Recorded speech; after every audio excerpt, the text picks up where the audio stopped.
What's up, y'all? It's your girl Asia, and I am back with another video. I know, I'm quick. Okay, so if you haven't seen the last video, stop this video right now and go watch the last one, okay? Because I'm going to be referring to it a lot, and you should know what I'm talking about, sis. All right, anyways, so it's me and your girl Chelsea. We're back, and as you can read from the title, I am doing a traditional box braid on my girl Chelsea. She wanted me to hook her up, so I said, sis, I got you. So you see me right here parting the hair, or well, kind of parting the hair. I'm just getting my section of hair, okay? The part is not going to look good right here, but if it was a real head, best believe those parts would be crisp, okay? Anyways, I am taking Chelsea's hair. I'm splitting it into 3 even parts. You see that? 1, 2, and 3. I already told you about my girl Chelsea. She does not have kinky hair. It's straight, so don't come for my girl. Anyways, so we have my weave, and this is what it should look like, or my braiding hair. So you should have one big piece and then one piece that's half that size, and then we loop the hair together. So the small piece should come together and form the size of the big piece, if that makes sense. You need 3 pieces to braid, and they should all be the same size. So we're matching up those 3 pieces we did in Chelsea's head with the 3 pieces of weave that I just made with you, okay? Let me zoom in, show you what I'm talking about, okay? We're gonna bring that knot to where we loop the 2 pieces of hair. We're gonna bring it as close to the scalp as possible, okay? That's important. That's where we're gonna start. We want it as close to the scalp as possible because we want a tight braid.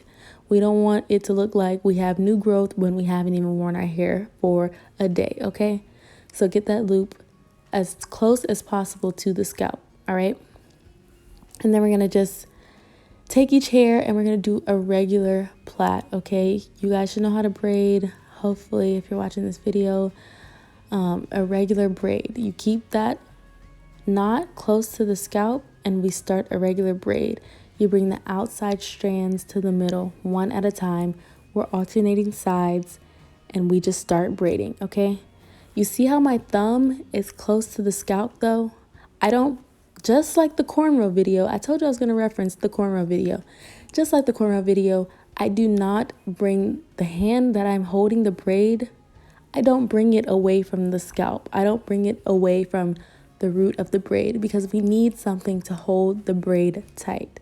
That is very important, guys. You see, just look at my hands, okay? I know I'm rambling, so I'm going to stop talking a bit and I'm going to let y'all see what I'm doing. All right.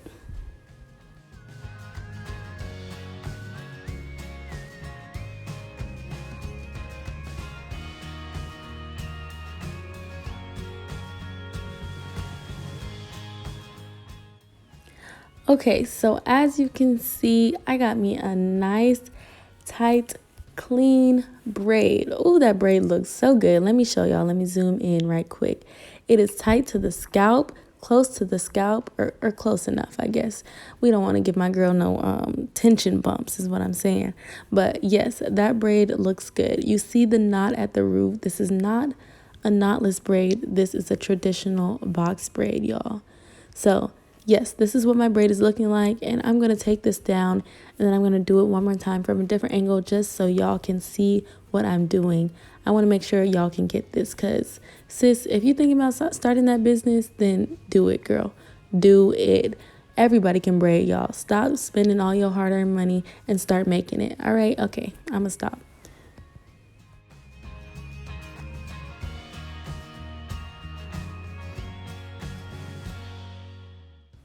All right, like I said, coming at you with a new angle because it's all about the angles. Okay.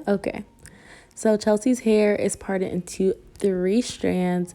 We have that one section for this one braid parted into 3 pieces, okay? And then our braiding hair is still the same. We have 2 pieces of hair looped together, okay? The strands should all be the same size.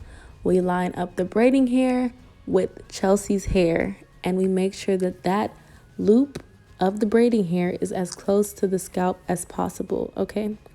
And so I'm just going to change my hands just a little bit so you can see whichever method works better for you. But I think this is the easier method. And if you have seen my last video on the cornrows, it's the same way that I'm doing it, okay? My hands are the exact same way as if I am doing a cornrow, I am doing this box braid. And I find it a lot easier. I think that my braids come out tighter this way. So you see my 3 pieces. You see me pinching the outer strand to bring it to the middle. And then I'm going to do the very same thing on the other side. Oop, my hands got messed up.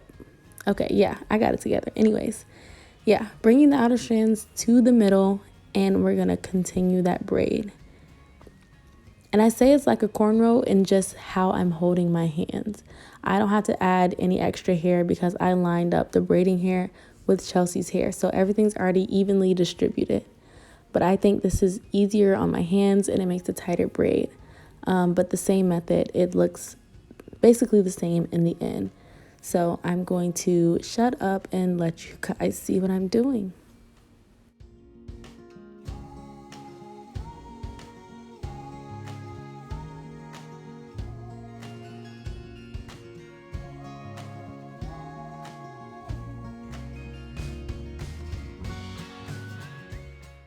All right, let me show you what we working with, y'all. Just like before, it's nice and tight. It's close to the scalp. It's neat. Even if I lift it up, it's neat, y'all. So thank you so much for watching. Make sure you like, comment, and subscribe. See y'all later.